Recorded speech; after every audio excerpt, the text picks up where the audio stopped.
ce soit stable, qu'on se débarrasse des milices avec un gouvernement uni et une Libye unie. Les trafiquants revendent l'essence illégalement au-delà des frontières. Les groupes armés, eux, utilisent les blocages des sites pétroliers comme moyen de pression. C'est comme ça tous les jours. Tous les jours. C'est pour les générateurs. Il y a des coupures d'électricité 8 heures par jour. C'est comme ça depuis la Révolution. Avant, il n'y avait pas de coupure. Depuis 10 ans, c'est le même problème. Il n'y a pas de solution. À chaque fois qu'il y a un nouveau gouvernement, il reste 2 ou 3 ans, mais sans régler les problèmes. Et c'est les citoyens qui galèrent.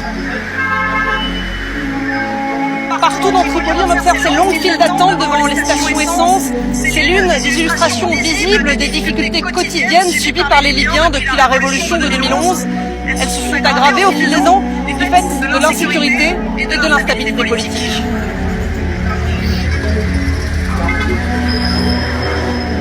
Un autre signe, ces femmes et ces hommes debout devant les banques pour retirer leur salaire.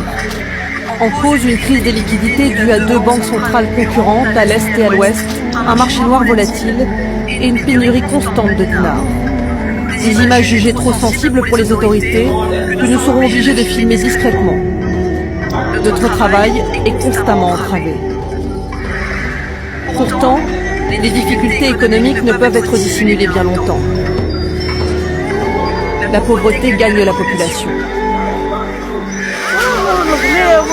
C'est cher. La vie est devenue chère. On fait nos courses et c'est tout. On arrive à peine à faire nos courses. C'est dur. C'est dur.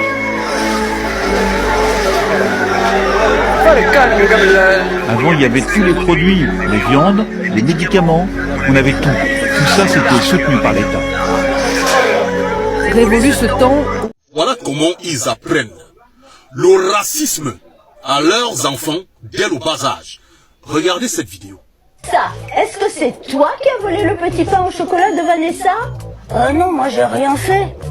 Kevin, est-ce que c'est toi qui as volé le petit pain au chocolat de Vanessa? Bah non, moi j'ai rien fait, moi. Vanessa, est-ce que tu reconnais ton voleur? Mais non, je t'ai dit que je l'avais pas vu. Ah, bah ça va être compliqué. La question est alors posée aux tout jeunes spectateurs. Selon eux, qui a volé le goûter de Vanessa? Oh. Ceux qui pensent que c'est Moussa qui a volé le petit pain au chocolat de Vanessa, levez la main.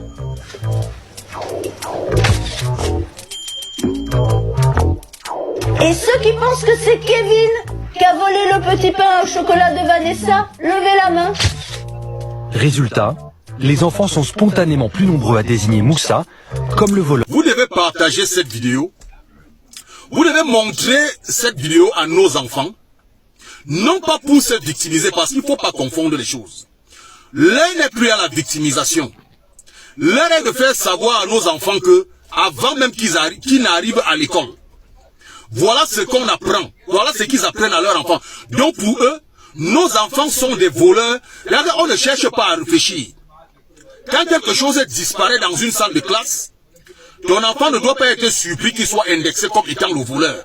Parce que c'est ça qu'ils apprennent aux autres. Que dès que tu es noir, tu es un voleur. Et c'est ce qu'on appelle l'apprentissage au racisme. Mais nous ne devons pas nous victimiser. Parce que nous savons que c'est comme ça. Et quand vous voyez les individus comme les Tanguy David se comporter d'une certaine manière, c'est parce qu'ils ont été dans des écoles où justement ils ont appris que le noir est un voleur. Et lui, il ne s'est pas rendu compte qu'en fait, lui-même, il était noir.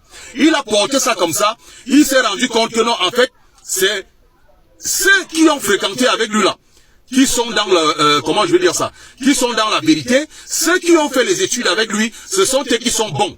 Et que tous les autres Africains sont mauvais. Vous êtes surpris de voir un Tanguy David qui demande aux Africains, noirs, lui qui est plus noir que certains Africains, demande aux Africains de rentrer chez eux. Donc c'est ça, c'est l'apprentissage du racisme. Vous devez faire voir cette vidéo à nos enfants, pas pour qu'on se victimise, mais plutôt pour faire comprendre à nos enfants dès le bas âge qu'ils doivent être préparés à ce genre d'histoire-là. Parce que c'est comme ça que ça se passe dans ce pays-là. Vous avez vu, ils sont en train d'enseigner le racisme aux enfants. Vous pensez que ces enfants-là, demain après-demain, ils vont aimer les Noirs comment? Puisque dès le bas âge, on dit que les Noirs, c'est les voleurs. Vous pensez que les enfants-là peuvent aimer les Noirs? Ah, bienvenue en France.